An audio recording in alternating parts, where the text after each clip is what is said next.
lies with the truth Why, Timmy? to attack us. That thing isn't my daughter. The Sixth Sense yang menampilkan Bruce Willis dan diarahkan oleh M. Night Shyamalan adalah satu pengalaman yang jarang ditemui. Film ini juga menerima banyak pencalonan anugerah Akademi untuk skrip yang menarik. Ia berkisah tentang seorang budak lelaki bernama Cole dan seorang pakar psikiatri kanak-kanak, Malcolm, yang membantunya dengan kemahiran sosialnya. Dalam peristiwa kemudian, Cole memberitahu Malcolm bahawa dia melihat hantu yang tidak sedar, mereka sudah meninggal dan berjalan seperti orang hidup. Ini sukar dipercayai oleh Malcolm pada mulanya. Setelah beberapa peristiwa berubah, Malcolm percaya bahawa Cole memberitahu yang sebenarnya. Dia mencadangkan agar Cole cuba mencari tujuan bagi bakatnya dengan berkomunikasi dengan hantu-hantu tersebut dan mungkin membantu mereka menyelesaikan urusan yang belum selesai. The Exorcist ini adalah filem seram tahun 1973 yang membenarkan visual asasnya. Beberapa pencalonan untuk anugerah Akademi. Beberapa penonton mengalami reaksi fizikal yang buruk, pengsan atau muntah semasa menonton filem ini yang menentukan kesan keseluruhannya terhadap orang. Filem ini mengikuti pemilik hantu, seorang gadis berusia 12 tahun, dan cubaan ibunya untuk menyelamatkannya melalui eksorsisme yang dijalankan oleh dua pendeta. Selain dari segi visual, jalan ceritanya sangat menakutkan. The Other. Filem yang dibintangi oleh Nicole Kidman ini adalah sebuah cerita yang menakjubkan dan juga contoh filem yang menakutkan tanpa kesan visual yang menakutkan. Ia adalah kisah tentang Grace Stewart yang mendiami sebuah rumah desa terpencil di Kepulauan Channel pada tahun 1945 dan satu hari terbangun daripada mimpi buruk dalam kesan tiba-tiba Perang Dunia II. Dia tinggal bersama dua anaknya yang masih kecil, Anne dan Nicholas, yang mengalami penyakit yang luar biasa yang digambarkan sebagai photosensitivity. Grace menyewa 3 pembantu baru, Mrs. Bertha yang sudah tua, tukang kebun yang juga sudah tua, Edmund, dan seorang gadis bisu yang bernama Lydia. Segera dia menemukan beberapa peristiwa aneh yang terjadi di rumah tersebut. Grace mulai takut ada yang lain yang tidak diketahui atau sesuatu yang tidak terlihat hadir di rumah tersebut. Hingga suatu hari, dia memiliki pengungkapan tentang rumah dan penyusupnya atau yang lain yang dia klaim. The Conjuring. Film yang dibintangi oleh Patrick Wilson dan Vera Farmiga ini adalah berdasarkan kehidupan penyiasat paranormal Ed dan Lorraine Warren.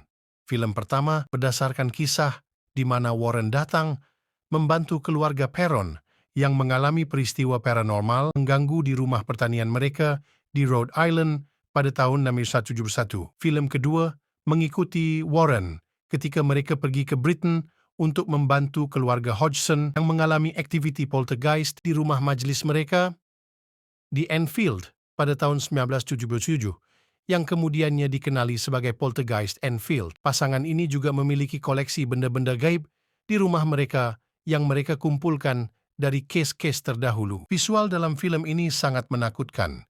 Sebuah keluarga yang sepenuhnya normal dan sehat menyaksikan peristiwa paranormal akan meninggalkan Anda terbayang-bayang untuk jangka masa yang lama. The Ring merupakan tauliah semula filem seram Jepun dengan nama yang sama.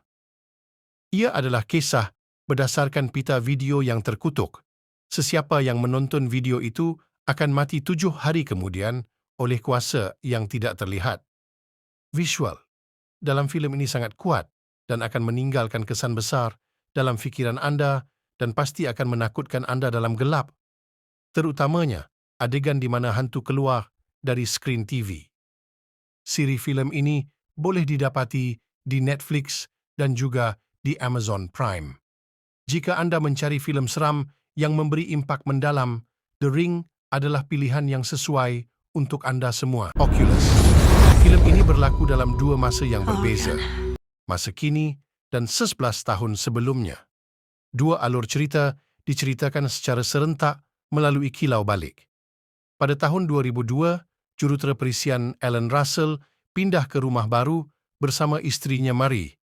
Bersama 2 anak mereka, anak lelaki berusia 10 tahun, Tim, dan anak perempuan berusia 12 tahun, Kylie.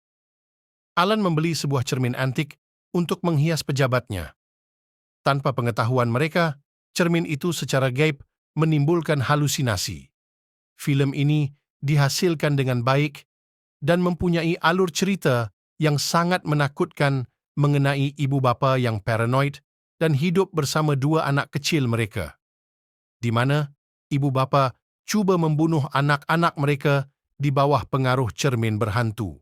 Siri ini adalah prequel kepada filem The Conjuring tahun 2013. Film-film ini terinspirasi oleh cerita sebuah patung bernama Annabelle yang diceritakan oleh penyiasat paranormal Ed dan Lorraine Warren. Patung yang menakutkan itu dan roh yang terperangkap di dalamnya menyebabkan peristiwa paranormal di rumah manapun yang memegang patung tersebut. Pemasangan kedua yaitu Annabelle Creation lebih baik daripada pemasangan pertamanya dari segi kesan keseluruhan. Saya harus mengatakan bahawa visual dan plot yang menakutkan pasti akan menakutkan anda dan membuat anda berfikir sebelum menyentuh apa-apa objek yang tidak dikenali dari tempat sampah. Ini adalah kisah 3 pelajar pembuat filem yang mendaki di Black Hills berhampiran Burkittsville, Maryland pada tahun 1994 untuk membuat dokumentari tentang legenda tempatan yang dikenali sebagai Blair Witch. 3 pelajar itu menghilang, tetapi peralatan dan rakaman mereka ditemui setahun kemudian. Rakaman yang ditemui adalah filem yang akan ditonton oleh penonton. Format rakaman yang ditemui memberikan filem ini sentuhan yang realistik dan menakutkan. Frances Blair Witch mempunyai 2 sequel lain, yaitu Book of Shadows dan Blair Witch. Filem yang dibintangi oleh Daniel Radcliffe, The Woman in Black, pastinya layak ditonton kerana skor musiknya yang hebat dan visual yang menakjubkan. Ia mempunyai sentuhan unik dalam jalan ceritanya. Filem ini pasti akan membuat tidur anda sukar pada waktu malam, kampung yang menakutkan dan misteri, rumah berhantu yang terpencil, dan yang paling penting, hantu yang masih hidup selepas filem, cukup untuk menakutkan anda. Kisah ini berlanjutan dalam sequelnya yang berlaku 30 tahun selepas peristiwa filem pertama. Filem ini boleh didapati di Hotstar, Netflix, dan Amazon Prime. Ini mengisahkan kisah 2 gadis muda yang ditinggalkan di sebuah kabin hutan oleh bapa mereka yang terganggu selepas kehilangan semua wang mereka dalam krisis kewangan. Mereka dibesarkan oleh entiti yang tidak dikenali yang mereka panggil Mama, yang akhirnya mengikuti mereka ke rumah baru mereka di bandar. Selepas bapa saudara mereka mengambil mereka kembali. Filem ini mempunyai kesan visual yang hebat dan jalan cerita yang baik, tetapi dengan roh yang kurang berbahaya